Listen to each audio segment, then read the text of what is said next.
the issues facing the caregiving economy in our country. Home and community-based services, HCBS, helps older Americans and people with disabilities live independently and to live lives with dignity. This has been especially important during the pandemic, or at least the pandemic has pulled these issues into sharper focus. When older and vulnerable folks were able to stay at home with their caregivers instead of being crowded, for example, in a nursing home, and nursing homes are an important part, obviously, of the ecosystem of care.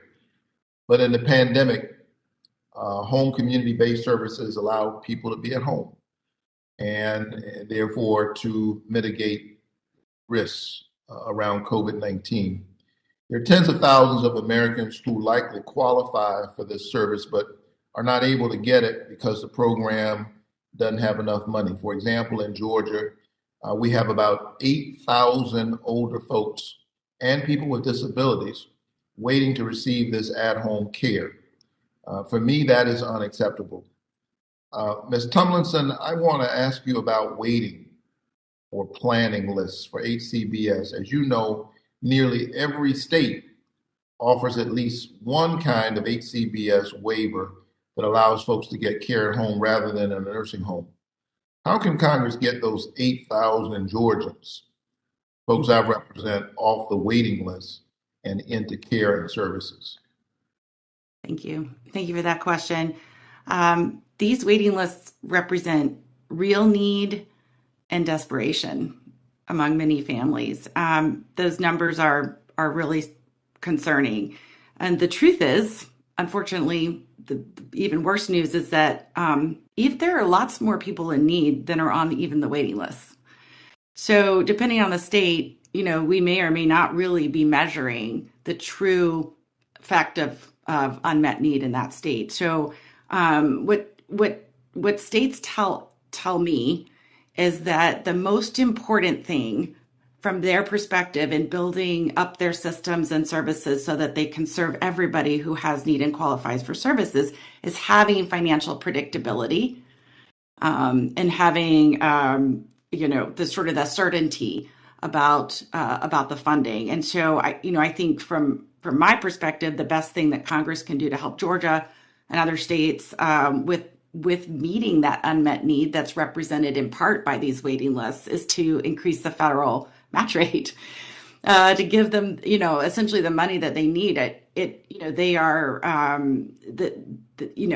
for not just for funding the services, but also for doing the planning and the infrastructure development that they need to do to make sure that the delivery system is there to actually serve people when they come off the waiting list. So we have to have, that kind of ready to go. So those two things are important, and states really need it. It's very, very hard for them to prioritize this from a staffing perspective or even from a budgetary perspective if they don't have that support from the federal government.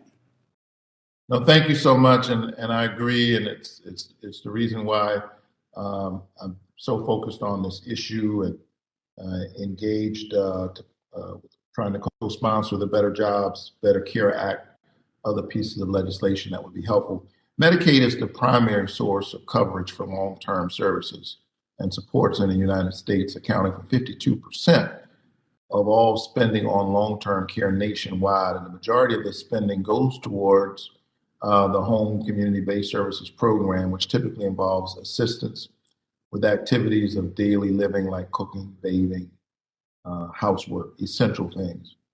And this is obviously limited to folks eligible for Medicaid, meaning there are many in Georgia who are not able to receive this support because Georgia continues to refuse to expand Medicaid, leaving hundreds of thousands of Georgians unable to receive these benefits.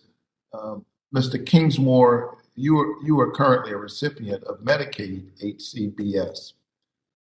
What would happen if you lived in Georgia and were not eligible for these services? I would be in a home. I would be trapped in a system that didn't care. People get shoved in a corner and aren't able to live the way they want or how they want. I, I'm glad that I live in Pennsylvania, but we're supposed to be the greatest country on the face of the earth.